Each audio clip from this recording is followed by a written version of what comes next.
Good morning ఈరోజు నా marriage day. So నేను ఎలా రెడీ అయ్యాను, ఏం చేశాను, ఎక్కడికి వెళ్ళాను అన్నీ చూద్దాం. సో అలా శారీ కట్టుకొని మీరు గెస్ట్ చేయండి నేను ఏ టెంపుల్కి వెళ్ళాను అనేది. అక్కడి నుంచి మా ఆర్యవైశ్య సత్రంకి వెళ్ళి మేము లంచ్ చేసామన్నమాట. మాకు ఒక ప్లస్ పాయింట్, ఎక్కడికి వెళ్ళినా మంచిగా ప్రశాంతంగా కడుపు నిండా తినచ్చు.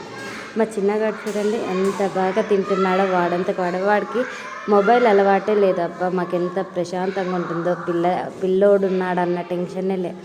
తిన్న తర్వాత పక్కనే తుంగభద్ర రివర్ ఉంది కదా, అక్కడికి చూడడానికి వెళ్ళాము. బాగా ఫ్లోటింగ్ అవుతుందండి, వర్షాలు బాగా పడినాయి కదా. బాబు కూడా చూడండి ఎంత బాగా ఆడుకుంటున్నాడు.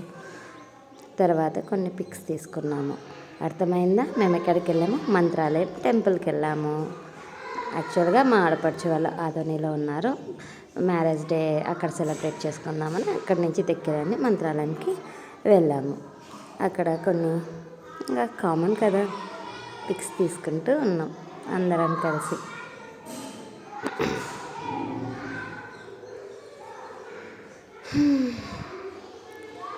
ఆఫ్టర్ 2 years తర్వాత నేను మ్యారేజ్ డేని సెలబ్రేట్ చేసుకుంటున్నా. ఎందుకంటే 2 మ్యారేజ్ యానివర్సరీలకి మా ఆయన ఒక చోట, నేను ఒక చోట ఉన్నామన్నమాట. సో అందుకే ఇలా ప్లాన్ చేసాం. తర్వాత ఆదోనిలో లక్ష్మమ్మ గుడి ఫేమస్ అంట, అక్కడికి వెళ్ళాము. నైట్ రెస్టారెంట్కి వెళ్ళాము.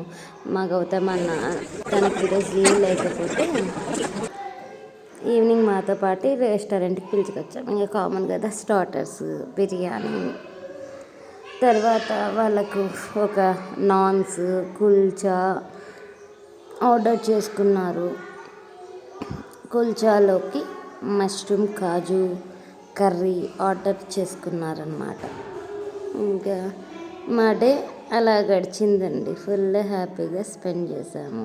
తర్వాత నెక్స్ట్ డే మంగళవారము తాంబూలం వేయకూడదని మా వాళ్ళు మాకు నైటే తాంబూలం ఇచ్చేశారు. అలాగే గౌతమన్న మిస్ అయినాడని చెప్పేసి గౌతమన్నతో కూడా పిక్స్ తీసుకున్నాము. రోజంతా అలా అలా గడిచింది. ఇంకా లాస్ట్ సర్ప్రైజ్గా మా ఆయన మ్యారేజ్ డేకి కమ్మల్ని నాకు గిఫ్ట్ చేశారు.